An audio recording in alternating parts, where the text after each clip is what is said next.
नमस्कार, आप सभी का एक बार फिर से स्वागत है हमारे चैनल दुर्गा भक्ति मार्ग में। आज मैं आपको योगिनी एकादशी व्रत कथा के बारे में बताऊंगी। स्वर्गधाम में अलकापुरी नाम की एक नगरी थी। उसमें कुबेर नाम का राजा था। वह शिव भक्त था और रोजाना शिव की पूजा किया करता था।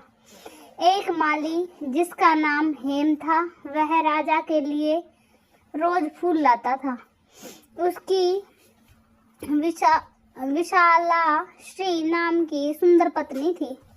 एक दिन माली मानसरोवर से फूल ले तो आया, लेकिन अपनी पत्नी की तरफ आकर्षित होने के कारण अपनी स्त्री से हास्य विनोद और रमण करने लगा। तब तक दोपहर हो गया। राजा ने अपने सैनिकों को माली के घर जाने और फूल न लाने का कारण जानने को कहा। तब सैनिकों ने देखा कि वह अपनी पत्नी से हास्य विनोद और रमण कर रहा है, इस कारण वह फूल नहीं लाया। तब राजा कुबेर ने क्रोध में आकर उसे बुलाया। माली भय से कांपता हुआ पेश हो गया। राजा ने कहा, हे पापी, तूने आराध्य शिव का अनादर किया है।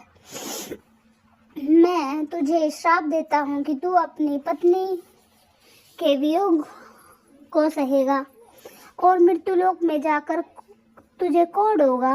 कुबेर के श्राप देते ही माली हेम का पतन हो गया और पृथ्वी पर गिर गया और उसके शरीर पर सफेद कोढ़ हो गया और उसकी पत्नी भी अंतर्ध्यान हो गई। मृत्युलोक में माली ने बहुत से कष्टों का सामना किया। रात्रि को नींद नहीं आती थी, लेकिन भगवान शिव की पूजा के प्रभाव से पिछले जन्म की स्मृति का ज्ञान अवश्य रहा। घूमते घूमते वह मार्कंडेय ऋषि के आश्रम में जा पहुंचा और मार्कंडेय ऋषि के पैरों में गिर पड़ा। ऋषि ने पूछा, तुमने ऐसा कौन सा पाप किया है जिससे तुम्हारी यह हालत हो गई? फिर माली ने सारा वृतांत सुनाया।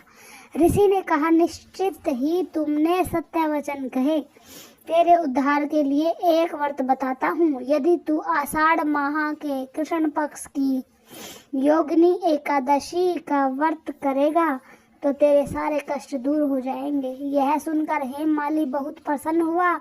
उसने योगिनी एकादशी का व्रत किया और अपने सारे कष्टों का निवारण पाया।